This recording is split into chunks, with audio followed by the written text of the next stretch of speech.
Estamos en comunicación satelital con el viceministro de Salud de la provincia de Buenos Aires, Nicolás Kreplak. Bienvenido a MAD Multimedios, Nicolás. Hola, ¿qué tal? Buenas tardes, ¿cómo están? Buenas tardes.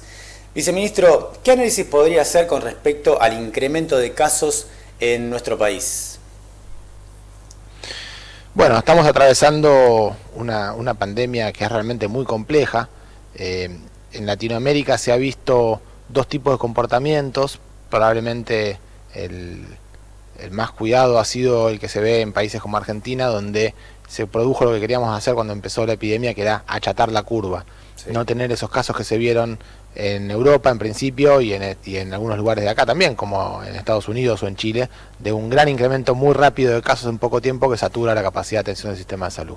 Pero sí lo que tenemos es un sostenido aumento hace ya muchos meses de los casos, que va generando en nuestro país ya una gran cantidad de casos y como consecuencia una gran cantidad de fallecidos, y que en otros países como en Europa es una segunda ola lo que se está viendo de muchísimos casos. Esto está pasando a nivel mundial y lamentablemente ya en nuestro país dejó de estar solamente en el área metropolitana bonaerense, que es donde naturalmente por la concentración de los casos y por la llegada que tuvieron al principio se produjeron los principales picos, sino que se está acercando también, se está distribuyendo por todo el país y dentro de la provincia de Buenos Aires también hacia el interior. Pasó de ser el interior de la provincia un 5% de los casos provinciales a ser el 11%, y esto es emulando lo mismo que está sucediendo a nivel de todo el país cuando pasó a tener del 5% al 25% del interior respecto de la provincia de la Ciudad de Buenos Aires.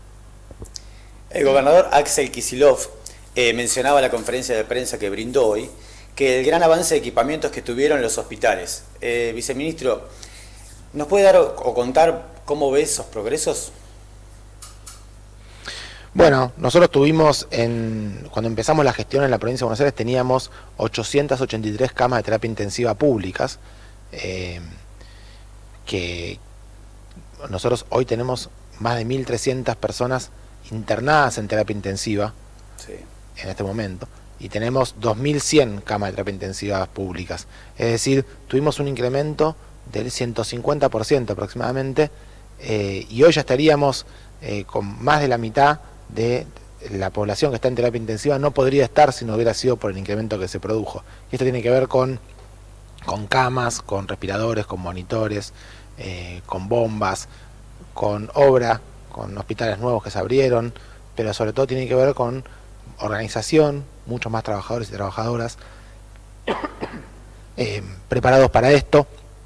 Y esto nos permitió, en este momento todavía, a todo bonaerense o bonaerensa que está necesitando atención de alta complejidad, con respirador, con todo lo máximo, todavía estamos en condiciones de garantizarlo, y esperemos que esto sea así siempre, que logremos contener el incremento de los casos de manera tal de que en ningún momento se nos sature la capacidad de respuesta. Por ahora venimos bien, pero cuando empieza a aumentar los casos, como estamos viendo ahora, que hubo un repunte de casos en las últimas semanas, hay que ser muy prudentes y no autorizar más aperturas.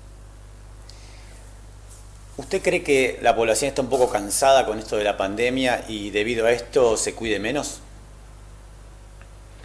Sin duda estamos todos muy cansados, ¿no? Sí. Ahora yo creo que hay un porcentaje de la población muy grande, más del 50%, que se ha quedado en su casa todo el tiempo. Hay mucha gente que estuvo cuidándose muchísimo.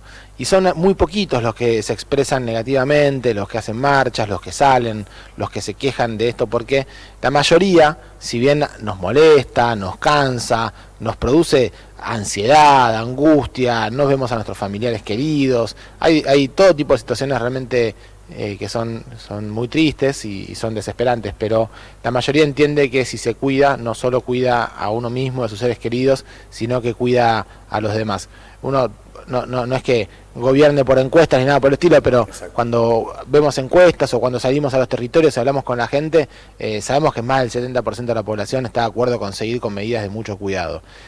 Así que la población está en eso. Hay un porcentaje que por supuesto no quiere seguir con las medidas de cuidado, y todos, el 100%, quisieran volver a la normalidad, pero eso no depende de nosotros, depende de que logremos contener esta enfermedad. ¿Qué recomendación le podría dar a los tandilenses, ya que en nuestra ciudad volvimos una fase atrás días pasados? Es muy importante que no pensemos esto como una competencia, una victorias, derrotas y victorias. Cuando establecimos la estrategia de las fases, lo hicimos porque sabíamos que esto iba a durar mucho tiempo y porque sabíamos que era móvil y que había un área que era el AMBA que tenía que tener muchas más restricciones que el resto, pero que no era justo tampoco que toda la provincia tuviera el mismo nivel de restricciones que estaba viviendo en los lugares con más cantidad de casos.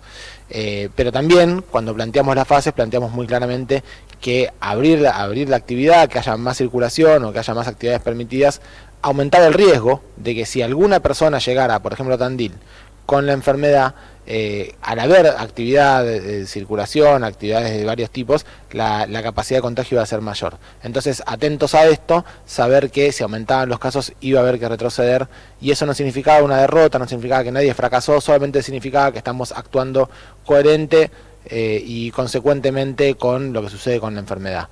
Pasó eso, aparecieron los casos, hubo que retroceder para reducir la circulación de las cosas que son evitables, todo aquello más evitable es lo primero que se reduce, y si aumentan los casos, si empieza a haber transmisión comunitaria, y esto no es una derrota, si llegara a suceder eso, entonces habría que volver a una fase anterior incluso. Esto puede suceder si es que no logramos, con todo el enorme trabajo que hacemos en conjunto, desde la provincia con el municipio, no logramos circunscribir el cuadro. Si sigue avanzando, entonces habrá que retroceder, y si se contiene, se puede mantener así y ojalá desaparezca la enfermedad y podamos volver a tener una fase de mayor actividad. Viceministro, por último, se habla de una posible vacuna. Si esto es así, ¿cuándo se podría dar esto? Bueno, no tenemos todos los plazos claros. Hay un plazo seguro que es en el primer trimestre, a fin del primer trimestre del año que viene, ya hay un contrato y un convenio y una empresa que está garantizando que puede proveerlas. Es una carrera histórica, esto es importante que todos lo sepan. Una vacuna contra una enfermedad tarda más o menos entre 5 y 10 años en desarrollarse. Hay enfermedades que nunca tuvieron vacunas, enfermedades muy importantes como el VIH, nunca pudieron tener una vacuna, porque la ciencia no lo logra hacer. Con esta enfermedad, con el coronavirus, en escasos 6 meses hay 6 vacunas que están en circulación y que están en lo que nosotros llamamos fase 3, que es la prueba en grandes poblaciones de personas para ver su eficacia, su seguridad. Así que ya han avanzado para llegar a fase 3 todas las demás fases que muestran que sirven, que producen anticuerpos, que son seguras. Lo que está probando ahora es en grandes poblaciones. Hay 6 que están en este momento ahí y hay muchas más que están por entrar. Esto quiere decir que en las próximas semanas y meses habrá novedades. Esperemos que este plazo que tenemos del primer trimestre pueda ser más corto, pero si llega a ser este primer trimestre hay que garantizar que podamos hacer todo el cuidado necesario para que lleguemos todos y todas a ese momento y que nadie quede en el camino. Viceministro, muchísimas gracias por esta comunicación con BAT Multimedios. Muchas gracias a ustedes, hasta luego.